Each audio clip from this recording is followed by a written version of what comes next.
In the heart of Nigeria's bustling cities, where life moves fast, and stories are born every second, there lived a man whose name no one knew, but whose shadow crept silently through the night. Between 2014 and 2020, a wave of unexplained death spread like whispers through Lagos, Ibadan, Benin City, and Port Harcourt. Officially, they were just tragic cases.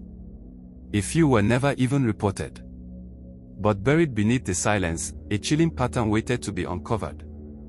A pattern that revealed something far more sinister. A serial killer. One who had perfected the art of disappearing. One who chose his victims with precision. One who watched before he struck. This is not just another crime story. This is the dark truth of a predator who fed on Nigeria's most vulnerable, right under our noses. It began with a woman named Chinelo Ogbunaik. A 24-year-old graduate of the University of Lagos, she had just started a small fashion business in Ikeja. She was ambitious, beautiful, full of dreams, and utterly unaware that someone had been watching her for weeks. Her body was found on a Tuesday morning in 2014, near a construction site in Ojota.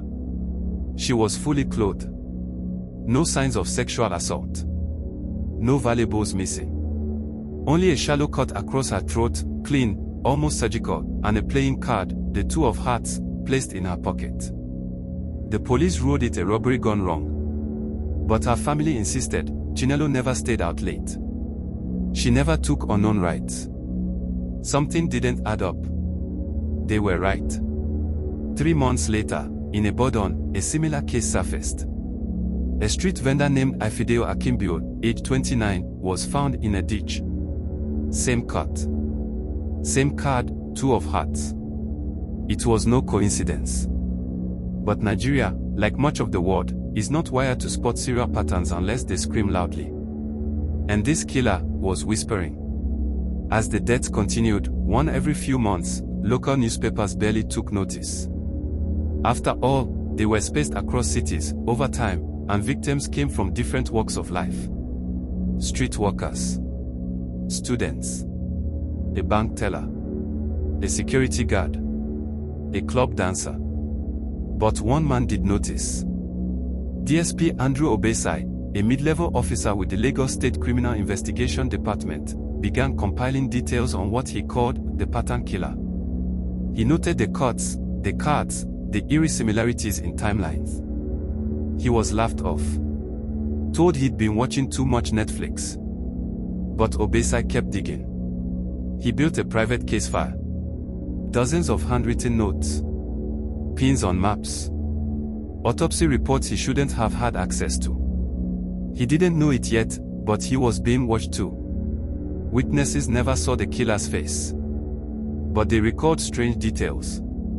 A man who always wore a black hoodie, even in the sweltering heat. One victim's neighbor mentioned seeing a man humming an Igbo lullaby moments before the victim vanished. Another reported a strange car parked across the street for 3 nights in a row. A brown, dusty Peugeot 504 with no license plates. The killer, police believed, might have been a former medical student, or at least someone with surgical skill. The neck cuts were too clean.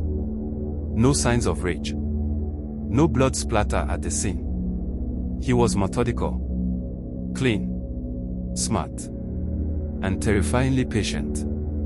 Lagos. December 2016. At a rooftop party in Victoria Island, a young woman named Bolano Mokonjula excused herself to make a call. She was never seen alive again. Security footage showed her exiting the building, but nothing else. No exit from the compound. No car pulling up. She just vanished.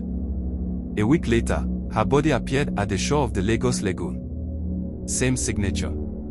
Same card. But this time, there was something new. On the back of the card, written in red ink, were 3 chilling words.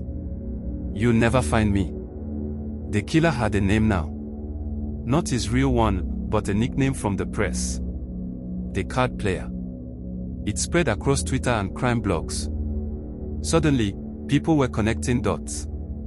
Amateur sleuths went digging through archives. TikTok videos emerged with hashtags like #Nigerian Ripper and #CardPlayerKiller. But instead of hiding, the killer thrived. The murders increased in frequency. One in Port Harcourt. Another in Benin. 3 in Lagos within 2 months. Each body came with a new card. A different number. A twisted countdown, or perhaps a message only he could understand. DSP Obesai, now obsessed, began profiling him.